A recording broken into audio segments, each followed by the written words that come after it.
మీరు ఒకవేళ ఈ క్రిస్టియానిటీ ఫాలో అయితే మీరు ముసుగేసుకొని ఉండాలా, మీరు ఒకవేళ ముసుగు వేసుకోకపోతే క్షవరం చేసుకోవాలా. నువ్వు దేవుడు కదా. ఆడమ్ని పద్ధతిగా ఒక మంచిగా బొమ్మలాగా చేసి ఊపిరి ఊదాలి, బాగుంది. మరి అమ్మాయిని అలా ఎందుకు చేయాల? క్రిస్టియానిటీలో ఉండే వివక్ష గురించి మేము ఎప్పుడు మాట్లాడలేదు. ఎస్పెషల్లీ కొన్ని వర్సెస్ తీసుకొని మేము మనకి లెవిటికస్ లో, డిటరానమీలో, వీటిల్లో కూడా చాలా విపరీతమైన వివక్ష ఉంటుంది. నువ్వు మాట్లాడితే ఓల్డ్ టెస్టమెంట్, జెనసిస్ గురించి ఓల్డ్ టెస్టమెంట్, దాని తర్వాత న్యూ టెస్టమెంట్ వచ్చింది. ఇప్పుడు మేము అందరం న్యూ టెస్టమెంట్ ఫాలో అవుతున్నాం. అయితే మరి బైబుల్లో 2 వర్షన్స్ ఎందుకు? ఆ వర్షన్ తీసేయండి.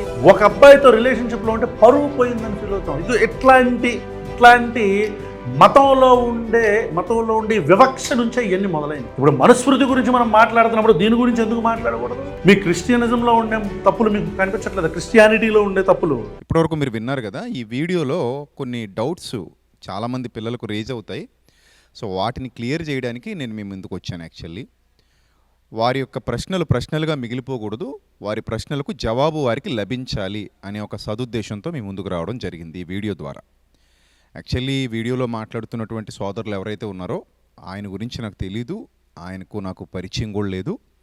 సో నేను విన్న సమాచారం ఏంటంటే ఆయన సంధించే ప్రశ్నాస్త్రాలు ఏవైతే ఉన్నాయో సమాజాన్ని చైతన్యపరచడానికి, సమాజంలో ఒక మంచి నిర్మాణాన్ని చేపట్టాలంటే మానసిక, ఆధ్యాత్మిక, అంతరంగిక నిర్మాణాల విషయంలో ఆయన కూడా ఒక సైనికుల్లా పోరాడతారు అనే విషయం మాత్రం నాకు కొంతమంది ద్వారా తెలిసింది తప్ప అంతకుమించి ఆయన గురించి నాకు తెలీదు.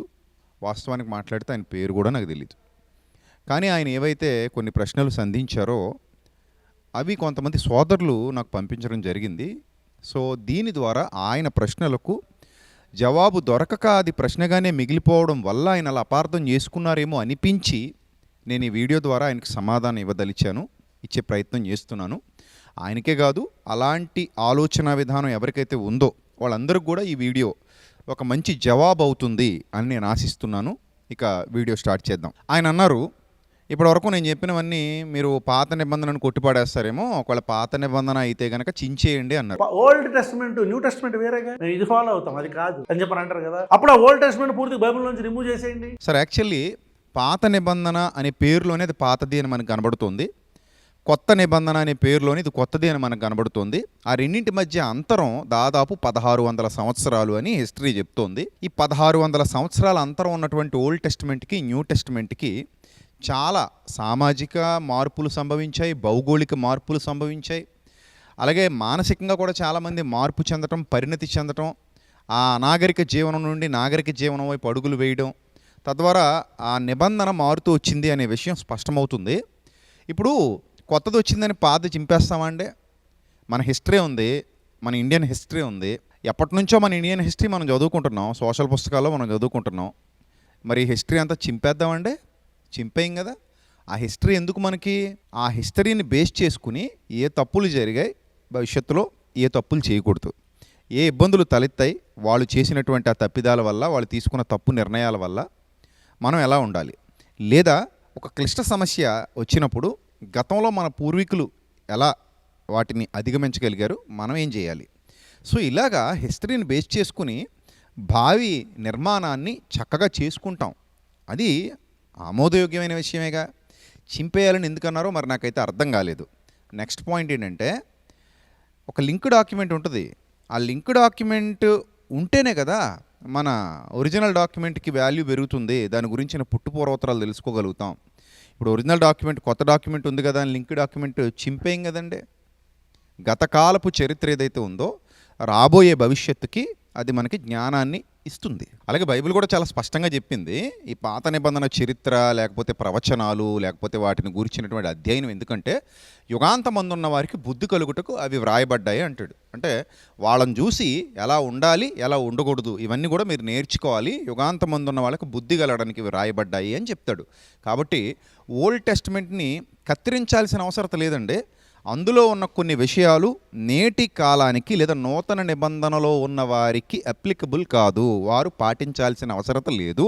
కానీ పూర్వకాలపు చరిత్రలా ఉండేదని అధ్యయనం చేయడానికి, ఆ ప్రవచనాల నెరవేర్పు ఎలా జరిగిందో తెలుసుకోవడానికి అవి చాలా ఉపయోగపడతాయి. ఈ విషయంలో మీకు స్పష్టత వచ్చిందని నేను ఆశిస్తున్నాను. అలాగే మీరు మీ వీడియో ద్వారా బైబిల్ మీద చేసినటువంటి ఒక ఆరోపణ ఏంటంటే స్త్రీల పట్ల చాలా వివక్ష చూపించారు. క్రిస్టియానిటీలో ఉండే వివక్ష గురించి మేము ఎప్పుడు మాట్లాడలేదు. ఎస్పెషల్లీ కొన్ని వర్సెస్ తీసుకొని మేము మనకి లెవిటికస్ లో, డిటరానమీలో, వీటిల్లో కూడా చాలా విపరీతమైన వివక్ష ఉంటుంది. అన్ని మతాలు కూడా స్త్రీల పట్ల వివక్ష చూపించాయి అని మాట్లాడుతూ అటు మనుధర్మశాస్త్రంలో ఉన్నటువంటి సంగతులు ఏవైతే ఉన్నాయో అలాంటివే ఇక్కడ కూడా ఉన్నాయి అన్నట్టుగా మీరు మాట్లాడినట్టు నాకు అనిపించింది. నెక్స్ట్ ఏంటంటే బైబిల్ కూడా, లేదా బైబిల్లో ఉన్నటువంటి దేవుడు కూడా పురుషాధిక్యతను చూపించాడు, స్త్రీల పట్ల ఒక భయానకమైనటువంటి వివక్ష చూపించాడు అని మీరు చెప్పుకొస్తూ ఒక రెఫరెన్స్ చూపించారు. అది ఆయన సరిగా చదవలేదని నేను అనుకుంటున్నాను. ఎందుకంటే ఆయన ద్వితీయోపదేశకాండంలో విషయాలు ప్రస్తావించారు.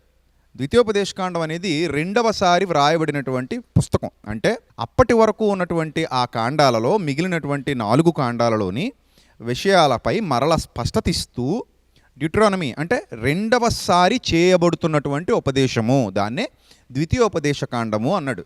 ఈ ద్వితీయోపదేశకాండంలో మొదటి 4 కాండాలలో ఉన్నటువంటి చాలా విషయాల ప్రస్తావన మరల ఇవ్వబడుతుంది.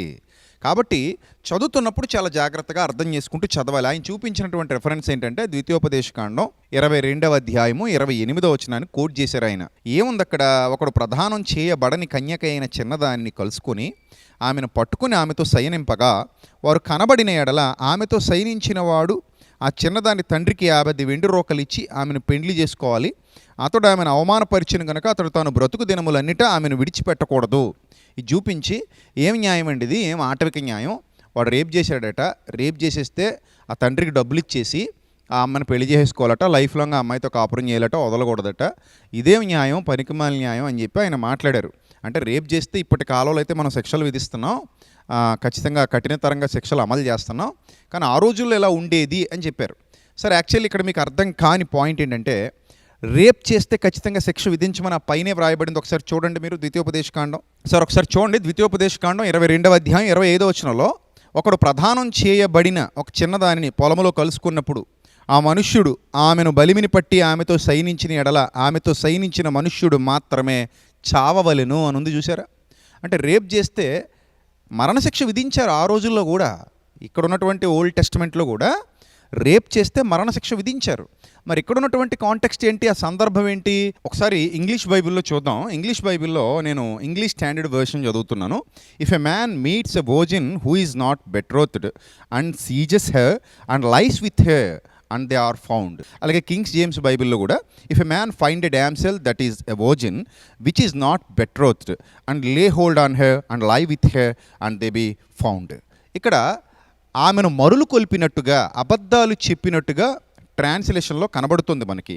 అంటే ఇదే విషయాన్ని నిర్గమకాండంలో చెప్పి మరలా ఇదే విషయాన్ని ద్వితీయోపదేశకాండంలో చెప్తున్నాడు. మీరు కొంచెం బైబిల్ మొత్తం చదివితే సరిపోయేది. ఎవరో ఇచ్చినటువంటి ఇన్ఫర్మేషన్ తీసుకుని లేదా రెఫరెన్సెస్ మీరు మొబైల్లో చూసుకొని వాటిని ఎక్స్ప్లెయిన్ చేసేస్తూ రేప్ చేస్తే పెళ్లి చేసుకోవాలట, రేప్ చేస్తే వాళ్ళ నాన్నగారికి 50 షెకిల్స్ ఇచ్చేసి ఈ అమ్మాయిని లైఫ్ లాంగ్ చూసుకోవాలట. అంటే దీని అర్థం ఏంటి? ఎవరైనా అమ్మాయి నచ్చితే రేప్ చేసేసి పెళ్లి చేసుకోవచ్చు అన్నమాట అనే కోణంలో మీరు అర్థం చేసుకుని మాట్లాడారని నాకు అనిపించింది. నిజానికి ఎవరైనా రేప్ చేస్తే వాళ్ళకి మరణశిక్ష విధించమని ఇప్పుడే మీకు చూపించాను. రెఫరెన్స్ మీరు క్లియర్గా చూశారు. అయితే నిర్గమకాండంలో ఏముంది? ద్వితీయోపదేశకాండం అనేది రెండోసారి చేయబడిన ఉపదేశం. అదే విషయాన్ని మరలా రెండోసారి ప్రబోధించడం జరిగింది అని మీకు చెప్పాను కదా.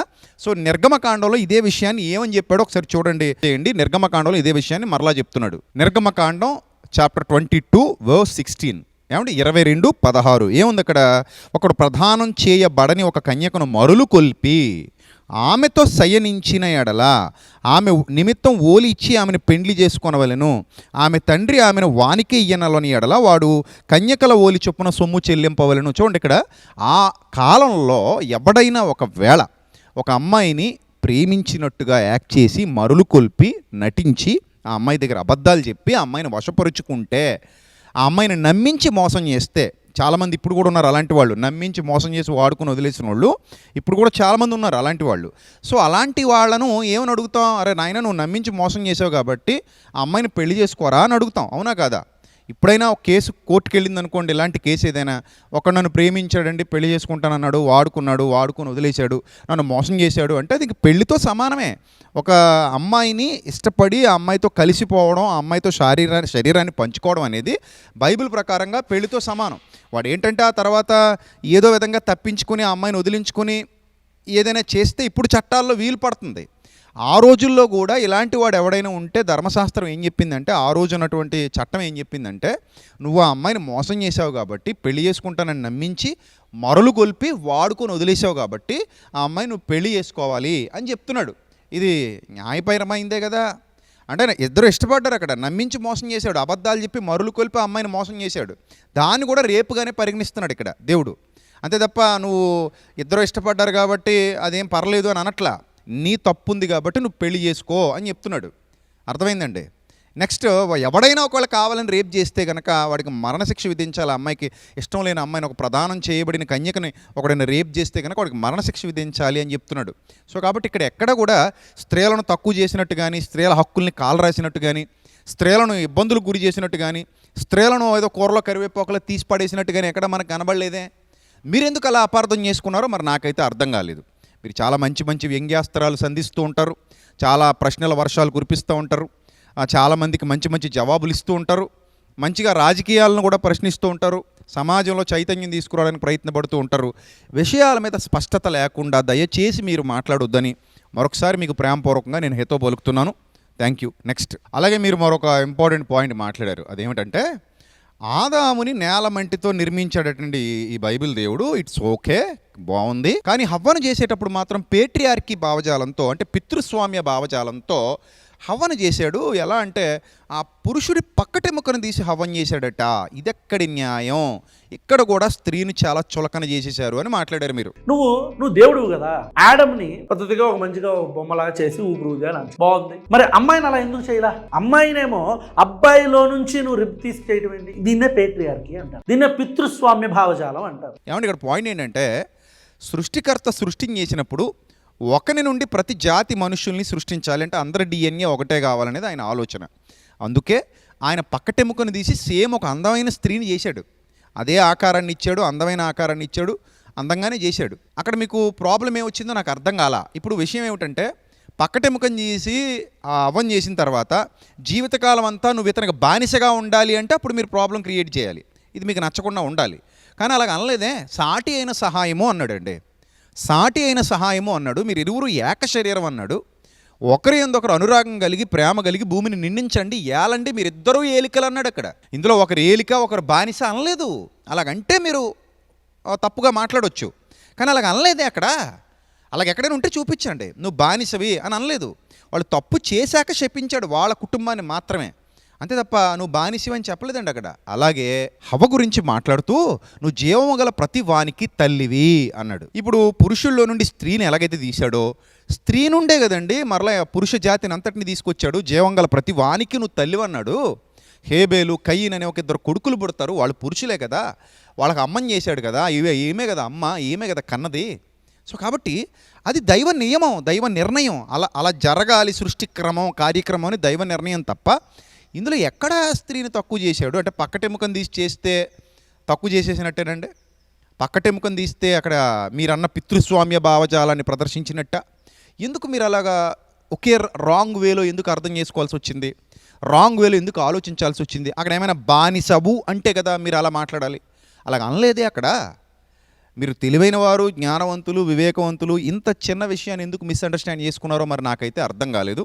ఇకనైనా మీరు అర్థం చేసుకుంటారని నేనైతే భావిస్తున్నాను. అలాగే నూతన నిబంధనలో 2 పాయింట్స్ మీరు మాట్లాడడం జరిగింది. అందులో నూతన నిబంధనలో మెయిన్గా 2 పాయింట్స్ ఏంటంటే ముసుగు గురించి మాట్లాడారు. కొరింథీయులకు రాసిన మొదటి పత్రికలో 11వ అధ్యాయం 11వ వచనంలో పురుషుడు స్త్రీ మూలంగా కలిగిను అంటున్నాడు. అలాగే పురుషుడు స్త్రీకి శిరస్సు అంటున్నాడు. అలాగే స్త్రీ ఇమేజ్ ఆఫ్ ద మ్యాన్ అంటున్నాడు. ఆ స్త్రీ పురుషుని మహిమ అంటున్నాడు అని చెప్పి ఇక్కడ కూడా స్త్రీని చాలా చులకన చేసేశారు, తక్కువ చేసేశారు. ముసుగేసుకోవాలట, ముసుగేసుకోకపోతే తల వెంట్రుకలు కత్తిరించేసుకోమంటున్నాడు. ఏంటిది అసలు ఈ భావజాలం ఏంటి అని ఒక మాట మీరు మాట్లాడారు. ఆల్రెడీ ముసుగు గురించి నేను 1 అవర్ మాట్లాడానండి, మొన్ననే సెమినార్స్లో మాట్లాడాను. అది వింటే మీకు చాలా క్లారిటీ వస్తుందని నేను అనుకుంటున్నాను. యాక్చువల్లీ అక్కడ ఏం పితృస్వామ్య భావజాలం కానీ మగపక్షపాతం కానీ ఏం చూపించలేదు, పురుష పక్షపాతం ఏం చూపించాల. మీరు 11:6 చదివారు కానీ ఆ కింద 11:11లో ఏముందో మీరు సరిగా అబ్జర్వ్ చేయలేదని నాకు అనిపించింది. ఒకసారి ఆ 11:11 కూడా మీకు చూపిస్తున్నాను చూడండి. అయితే ప్రభువునందు స్త్రీకి వేరుగా పురుషుడు లేడు, పురుషుడికి వేరుగా స్త్రీ లేదు. స్త్రీ పురుషుడి నుండి ఎలా కలిగిందో అలాగే పురుషుడు స్త్రీ మూలంగా కలిగాడు అన్నాడండి. పురుషుడు స్త్రీ మూలంగా కలిగాడు అని చెప్తున్నాడు. అంటే పురుషుణ్ణి స్త్రీని కూడా సమానంగా చూస్తున్నాడు. అలాగే గలతీ పత్రికలో కూడా పురుషుడని స్త్రీ అని ఏ భేదమూ లేదు, క్రీస్తునందు మీరు అందరూ ఏకమై ఉన్నారు అంటాడు. అంత క్లియర్గా స్త్రీని గౌరవించినట్టుగా కదా మనకి ఇక్కడ కనబడుతుంది. ఇప్పుడు ఒక పాయింట్ మీకు చెప్తానండి. ముసుగు వేసుకోవాలి అనే పాయింట్ మీరు ఏదైతే అపార్థం చేసుకుంటున్నారో దానికి నేను వివరణ ఇస్తున్నాను, జాగ్రత్తగా వినండి.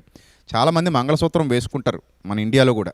ఇప్పుడు మంగళసూత్రం అనేది బానిస సంఖ్యలకి సాదృశ్యమా? కాదు కదా. వాళ్ళు వివాహానికి గుర్తుగా వేసుకుంటారు.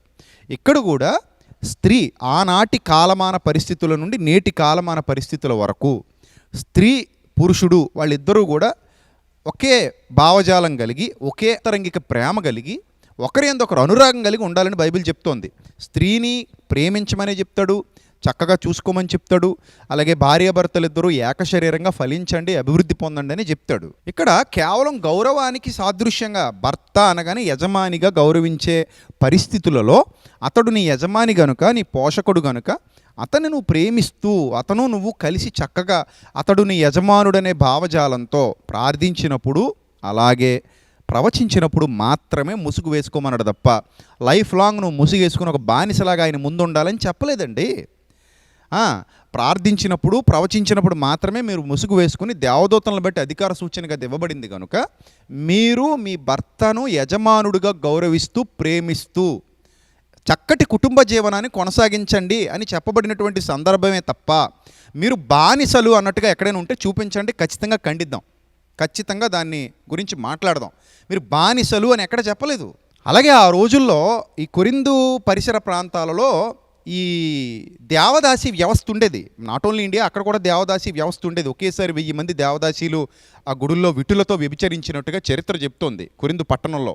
సో వాళ్ళు హెయిర్ని చాలా కట్ చేసుకొని చిన్నగా పెట్టుకొని వారు వేశ్యలుగా వ్యవహరించారు అన్నట్టుగా చరిత్ర చెప్తుంది. అందుకే ఇక్కడ ఏమంటాడంటే, అమ్మ మీరు అలా కట్ చేసుకోకండి, మీరు చక్కగా వెంట్రుకలు పెంచుకోండి, మీకు పైటి చెంగుగా ఇవ్వబడ్డాయి, పురుషులకేమో అంత ఆ అవకాశం లేదు కాబట్టి మీరు చక్కగా పెంచుకొని అందంగా మీ హెయిర్ని ముసుగులా పెట్టుకోండి అని చెప్పడం కూడా మనకు అదే అధ్యాయంలో కనబడుతుంది. అంటే మీరు వాళ్ళలా ఉండొద్దు అని చెప్తున్నాడు అక్కడ. ఆనాటి ఆ విటులతో ఇష్టానుసారంగా వ్యవహరించేటువంటి స్త్రీల మాదిరిగా మీరు ఉండొద్దు, మీరు చక్కగా ఉండండి, మంచిగా ఉండండి అని చెప్తున్నాడు అక్కడ. దీని గురించి నేను మాట్లాడిన వివరణ అంతా కూడా ఈ థంబ్నెయిల్లో ఏదైతే ఉందో ఈ వీడియోలో ఉంది. ఒకసారి మీరు వీలైతే వాచ్ చేయండి. ముసుగు గురించి ఇంకా మీకు క్లారిటీ వస్తుందని నేను అనుకుంటున్నాను. ఇప్పుడు దేవుని యొక్క సృష్టిలో స్త్రీ పురుషుల మధ్య వ్యత్యాసం ఉంది, తక్కువ చూపు ఉంది. ఇది మీ భావజాలం తప్పితే వాస్తవానికి దేవుడి దృష్టిలో అలా లేదు. నిర్మాణం చేసేటప్పుడు పురుషుడిని ఒక రకమైన ఆకారాన్ని ఇచ్చాడు, స్త్రీకి ఒక రకమైన ఆకారాన్ని ఇచ్చాడు. అది ఎప్పటికీ కనబడుతుంది.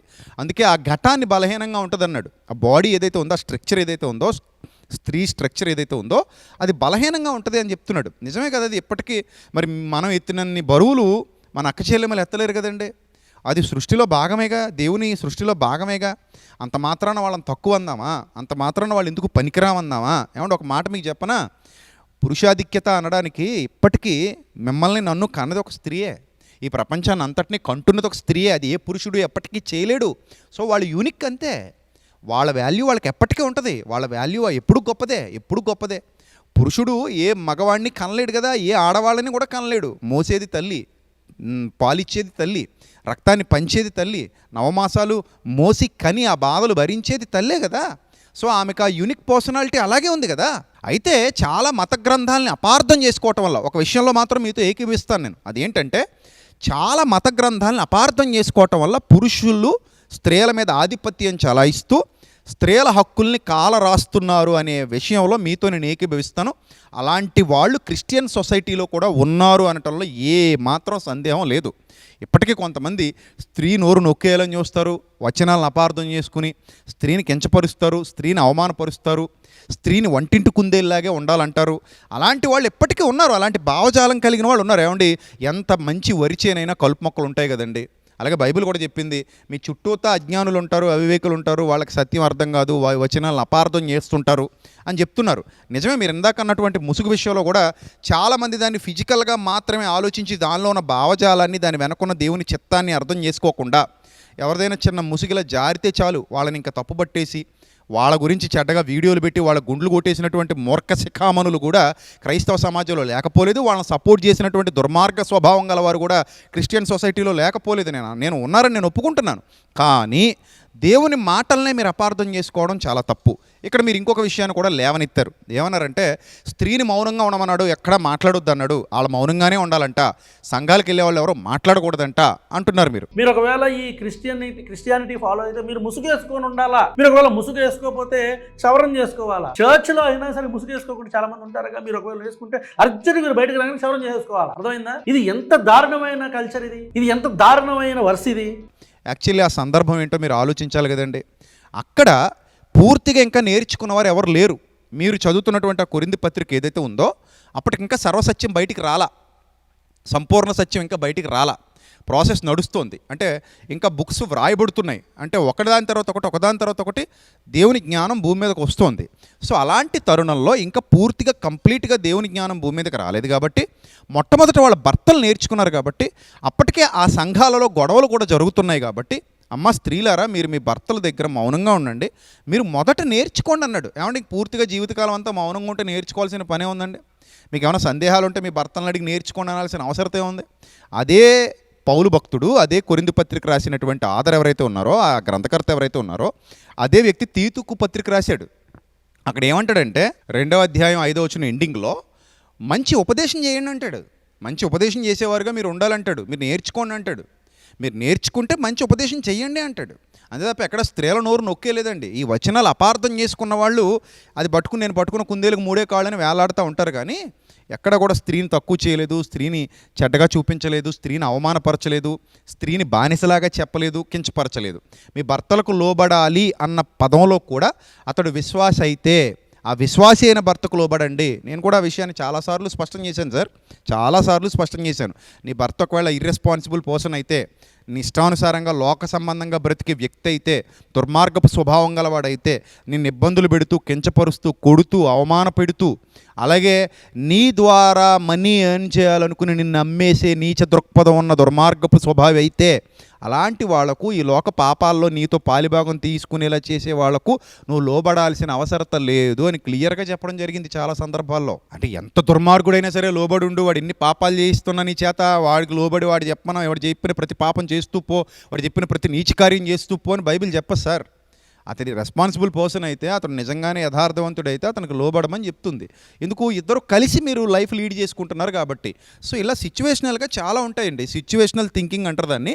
ఆ సిచ్యువేషన్ మీద బేస్ ఏ ఉంటుంది. ఆ సందర్భం ఏంటి, ఆ సందర్భంలో జరుగుతున్నది ఏంటి, ఆ సందర్భంలో ఏం చెప్పాడు, ఇది చాలా ఆలోచించవలసినటువంటి విషయం. ఇప్పటికీ కొన్ని పనుల్లో మనం అక్క చెల్లెమ్మలను పెట్టలేమండి.